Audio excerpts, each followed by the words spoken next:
Good morning. Welcome to CupO'Forex. This is David Frank with your daily video analysis for Thursday, the 13th of November. Let's get looking at the economic calendar today.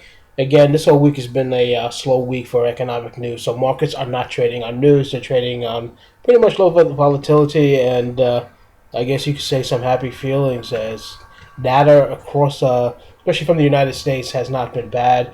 And that's been fueling a recovery in the U.S. markets, which kind of ended yesterday as they traded pretty much flat, low volatility, and were down just a little bit.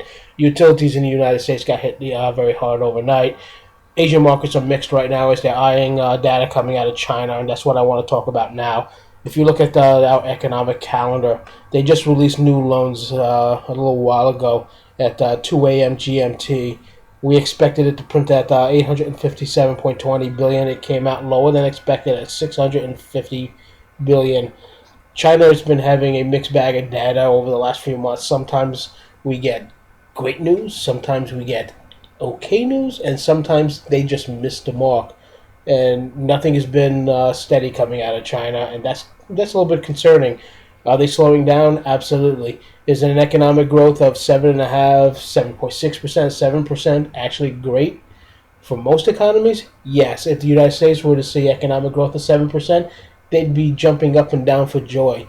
However, this is China, and everyone expects double-digit growth from them because that's what we've been getting for the last couple decades. But things are changing there. They're trying to change their economy over to consumer-based driven economy, and they're trying to slow down this insane growth of double digits. I think 7% growth coming out of China is excellent. If they can maintain that, all the best to them. Also, which came out today out of Australia, we got the consumer inflation number. That came out at midnight GMT time, and it came out a little bit higher than expected at 4.1%. We are seeing some inflation out of Australia, and that overall not a bad thing. Their problem is in the housing market, which is forming a bit of a bubble, and as the Reserve Bank of Australia does not like, they don't like the strength of the Australian dollar right now. Also coming out today, a little bit later on today, and next some more key data coming. Not really key data, but some data that the markets will be watching. Out of Germany, we'll be getting consumer price index. We're expecting that to come out at tepid 0.8%. All year long, for the last year and a half, there's been serious signs of deflation coming out of Europe. Don't want to keep flogging the horse there, but let's face it, the entire European Union is having a problem with deflation right now. We're also getting a harmonized index of consumer prices. Also, year on year, we're expecting that to come out weaker than expected, around 0.6 to 0.7%. Also coming out today, also out of the European Union, is inflation without tobacco. Month on month, coming out of France, we're expecting that to contract again. So the producer and import prices out of Switzerland, and both month to month and year on year, we're expecting those numbers to contract as well. And that takes care of today's economic calendar. What I'd like to do right now is take a look at some technical analysis.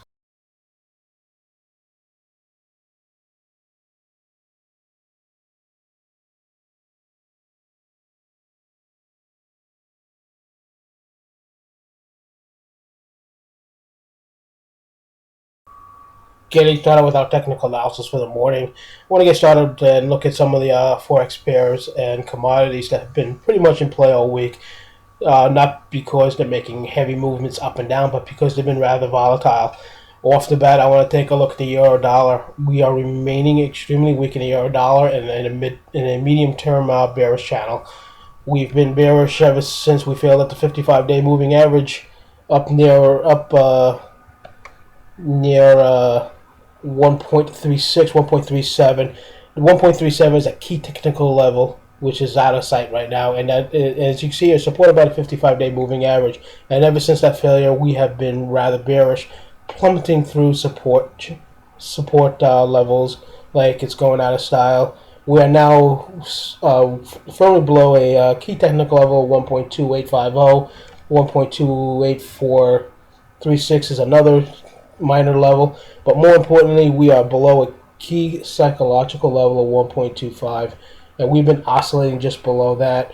We've had bearish candlesticks try to form, and that's failed because they closed on upstick. We've had bullish candlesticks try to form, and that's failed because they closed down.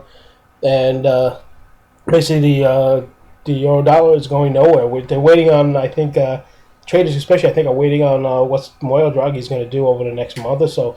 He's got to do something to support the euro as well as trying to fix the deflationary problems happening in the eurozone. Let's take a look at the 4-hour chart and see how traders are feeling this morning. As you can see here, is the bearish candlestick tried to form yesterday.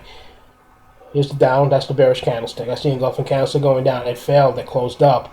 Then you can see again, it tried to form again, and then more dojis and hesitation. We're going to be locked at a short-term consolidated pattern just below 1.25, I think, for the immediate future. However, while below 1.25, I'm remaining rather bearish on the euro dollar. I think you should as well, until we can recover above 1.25, but more importantly, above 1.2850. The euro dollar remains extremely weak. I also want to take a look at the Aussie dollar this morning. Again, it's another currency pair that's been rather weak. We think it's weak, but the Reserve Bank of Australia thinks that it is still rather strong, and they're concerned about it. So they've been jawboning it down. Sometimes the jawboning works. We've been failing again. The 55-day moving average. This is a key indicator. If a currency is usually trading below the 55-day moving average, means it's weak. We failed at around 9.3560, and ever since then, you can see the drop off. We're below a key level of 0.8660 right now, and actually we're just above it now. But as you can see here, another bearish formation starting to form right now. And if this is confirmed with a daily close lower, then we could probably fall back below this technical level. Let's take a look at the 1-hour chart and see what traders are thinking. Here you see a bearish engulfing candlestick that's just formed, but you're seeing some dojis right now, some hesitation. Sellers are kind of thinking, where am I going to take this right now? So let's watch that a little bit. I also want to take a look at gold this morning, my favorite yellow metal. Again, gold has been weak. We've been seeing a lot of selling on it. There's not a lot of demand out of China or India right now for the yellow metal, and that's been weakening it. You can see just below 1255, which is a failure at the 55-day moving average, and at the upper level of the Bollinger Bands, a failure. And ever since then, we've been pushing lower. We did bounce off a technical level of 1131.64. 11.3165 is a nice little support level, and we're still trading above that. But as you can see, we're starting to oscillate a little bit. Here is a bearish reversal that tried to form, that failed as it closed higher that day. And now you can start seeing some dojis forming, at least on the daily chart, indicating buyer and seller hesitation. Let's take a look at the 4-hour and see what's happening. Again, here's the dojis. So there's hesitation. Another, at least commodity pair that's going to be oscillating for a little while.